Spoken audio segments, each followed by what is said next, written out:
פרק לא מתוכנן, מיוחד בעצם, שאני בחרתי לקרוא לו אסקטפיזם. אני חושבת שזאת מילה שאומרת הכל, ואסקט זאת המילה העברית בעצם לפודקאסט, וכולנו מדברים בימים האלה על אסקפיזם.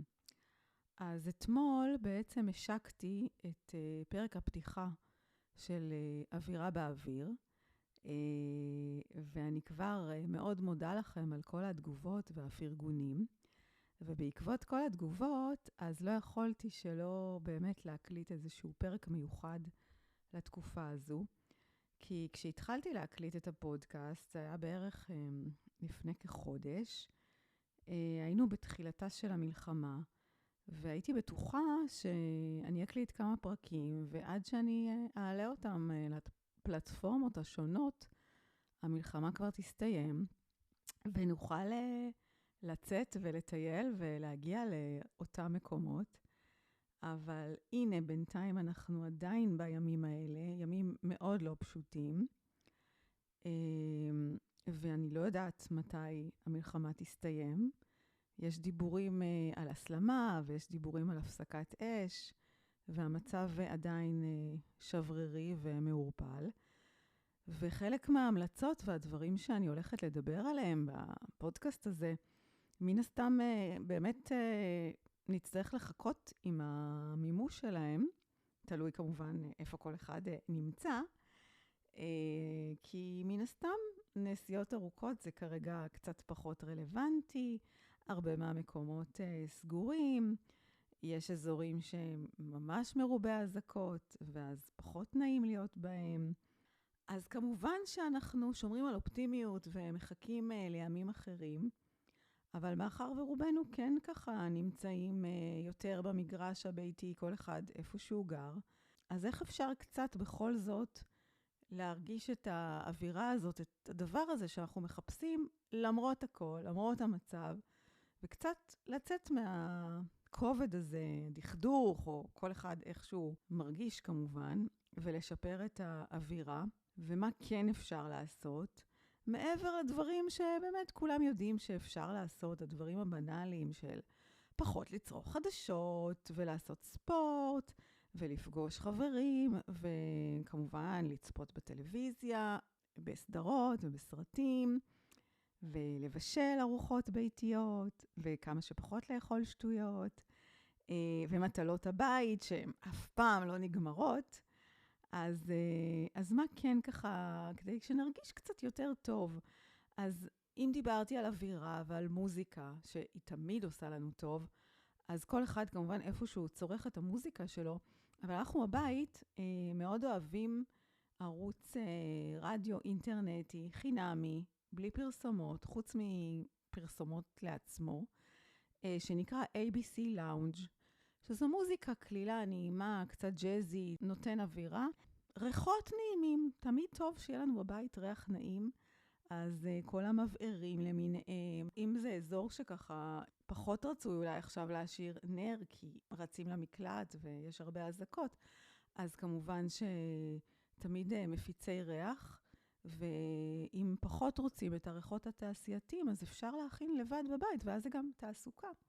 להכין לבד בבית, מפיץ ריח, עם מקלות במבוק, או אפילו שיפודי עץ, בתוך בקבוק זכוכית רצוי כהה, עם פתח צר קטן, לקחת שמנים אתרים שאפשר לקנות אותם באינטרנט, או אם יש לכם בבית, להוסיף שמן שקדים או שמן זרעי ענבים, קצת אלכוהול רפואי, וזה עושה את העבודה, וזה ממש ממש נעים. ואם קצת דיברתי על במה לצפות, אז מעבר לסדרות, באמת שעכשיו יש זמן לכל הבינג'ים למיניהם, למי שיכול, אז יש את הסרטים המתקתקים האלה, הכי אסקפיזם שיש, קיצ'ים, רומנטיים. אני השבוע צפיתי עם אמא שלי בסרט בנטפליקס, שככה הזכיר לנו את פריז, בשם Champagne of Problems, בעברית קראו לו צרות מבעבעות.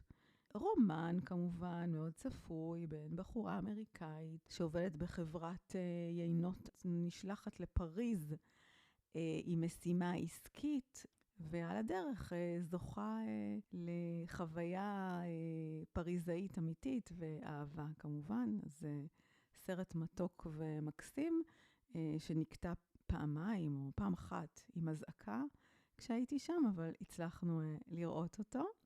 עוד משהו שאני מאוד אוהבת לעשות, מן הסתם כמי שגם יוצרת עכשיו פודקאסט, אז יש תהליכת בוקר או הליכת ערב, או בכל שעה זה טוב. לכל אחד אני מניחה יכול למצוא מסלול הליכה על פי מידת ניהול הסיכונים שהוא לוקח, לפי האזור שהוא גר וכמה אזעקות, ואם יש מרחב מוגן, ואם אפשר קצת לשלב משהו ירוק וקצת טבע במסלול הזה, אז מה טוב.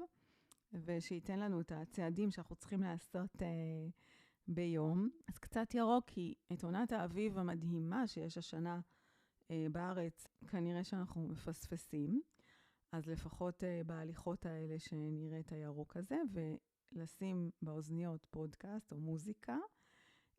אני אישית מאוד מאוד אוהבת לשמוע את אודיה קורן ונתן דטנר, שמשדרים קבוע בימי שישי בגלי צהל, בבטלים בשישי, ואני שומעת את זה כפודקאסט. וגם את אחי בזמן של דליה גוטמן, רועי בר נתן, אילי בוטנר ושחר סגל, שמדברים על המצב ושרים, ותמיד עושים לי ככה מצב רוח טוב, כאילו אני הולכת ובאוזניות יש לי חברים. ואם יש לכם ילדים צעירים, אז פודקאסט מקסים, מקסים, שמחזיר אותי לילדות, ואני עד היום אוהבת לשמוע אותו, שהוא כבר לדעתי מ-2015 או 2016 יש אותו, גם בספוטיפיי וגם באפליקציה של גלי צהל. זו תוכנית שמשודרת בשבת בבוקר.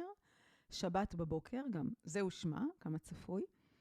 כל שבת ב9 בבוקר, אבל שוב, אני ובני שמענו את זה תמיד כפודקאסט, של ירדן בר כוכבא המופלאה ודידי שחר המדהים, מוזיקאי מוכשר. סיפורים, שירים, שיחות עם ילדים, הכל מאוד ברמה מאוד מקצועי, מאוד קלאסיקה, עם השירים שאנחנו גדלנו עליהם, סיפורים שאנחנו גדלנו עליהם.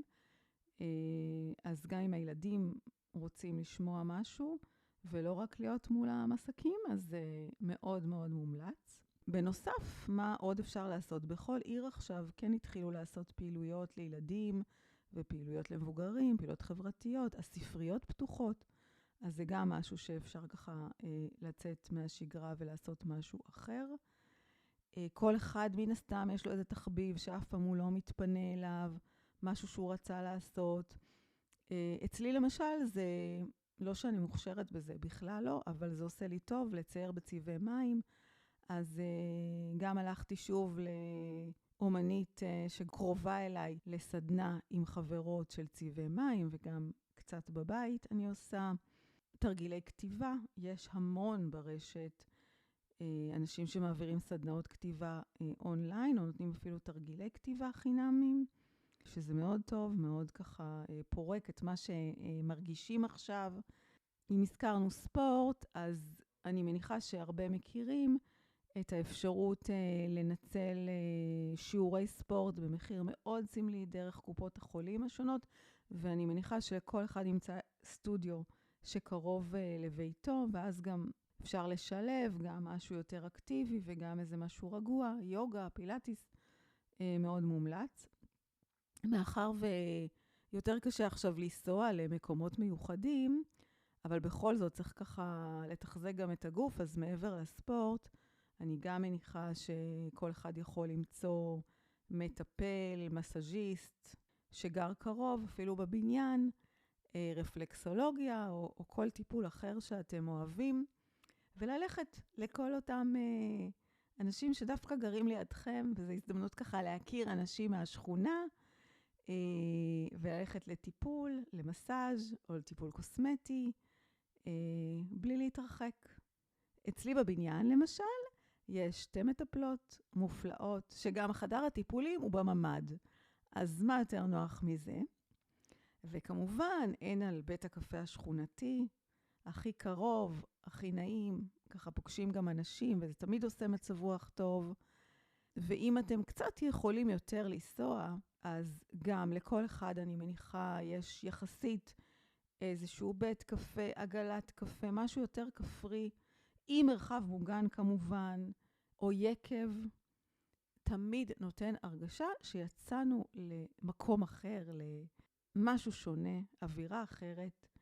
אם אני מדברת על אזור מגוריי, אז יש כאן בעמק חפר את יקב ויטקין, ואם אני הולכת צפונה יותר, אז יקב בת שלמה ויקב אמפורה, ועגלות קפה רבות במושבים, והרשתות עכשיו, במיוחד השבוע בפסח, מלאות בהמלצות על עגלות קפה שפתוחות, עם תפריט כשר לפסח או שלא, ושיש להם מרחב מוגן.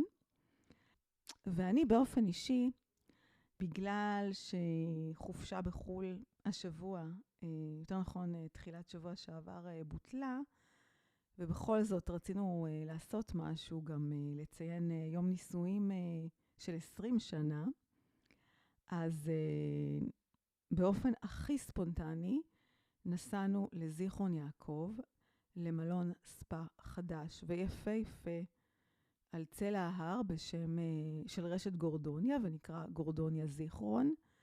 24 שעות, לילה אחד שהיינו שם עם ארוחת בוקר וארוחת ערב ומסאז', והרגשנו אנשים אחרים, הרגשנו פשוט בעולם אחר, והיו שם עוד אנשים שבאו הרבה מהמרכז, קצת לנוח מהמלחמה ומהאזעקות. שירות מופלא, נוף משגע, מקום, הכל באמת. מי שיכול למלון כזה שהוא באזור עם פחות אזעקות מאיפה שהוא גר, דווקא המקרה שלנו זה לא היה, כי אנחנו גרים במקום שעוד יש בו עוד פחות אזעקות, אבל גם שם אין הרבה. מאוד מאוד מומלץ, מטעין מצברים ומשנה את האווירה. אז זו המלצה נוספת שלי. ועוד דבר חיובי, זה שלפני יומיים, 3, נפתחו בתי הקולנוע. הרבה סרטי ילדים יש עכשיו, שחיכו כנראה עוד מפורים, אבל לא רק, יש גם כמה סרטים ככה רומנטיים, שבהחלט הם אסקפיזם מופלא. אחד מהם שצפינו בו בסוף שבוע האחרון, הוא להתאהב ברומא. כיף של דבר. פתאום כל כך כיף לצאת לקולנוע, להרגיש שנסענו לאיזשהו מסע, ומיוחד סרט שרואים בו את רומא ואת טוסקנה, ושומעים הרבה איטלקית, אז אם אי אפשר לטוס לחול, אז לפחות להרגיש את זה בסרט. במסגרת מטלות כיפיות, שבהחלט נותנות אוויר לנשימה, ותקווה, אז לתכנן עכשיו מה עושים בחופשת הקיץ, בין אם זה בארץ, בין אם זה בחול. אפשר כמובן להיעזר בהמלצות שאנחנו ניתן כאן בפודקאסט לגבי הארץ.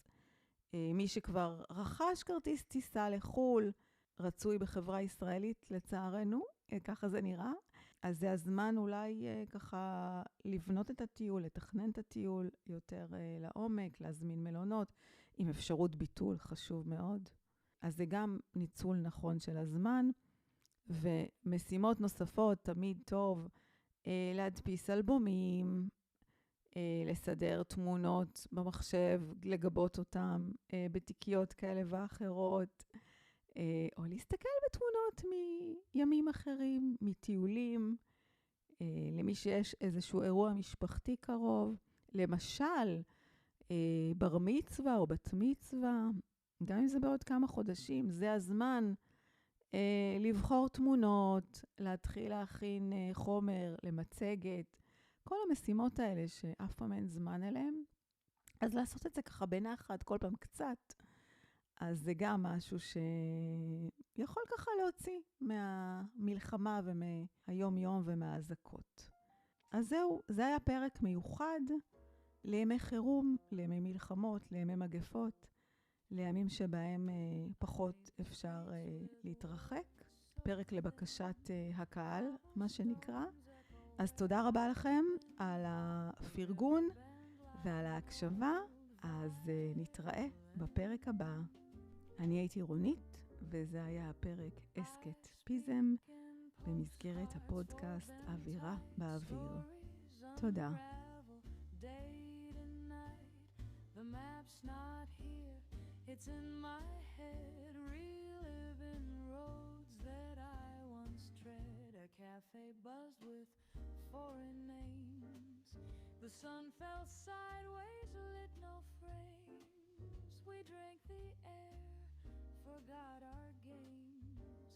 It's not the miles, it's not the plane, it's the way the tales just loop again. I speak in postcards, fold them tight, stories unravel day to night. The map's not here, it's in my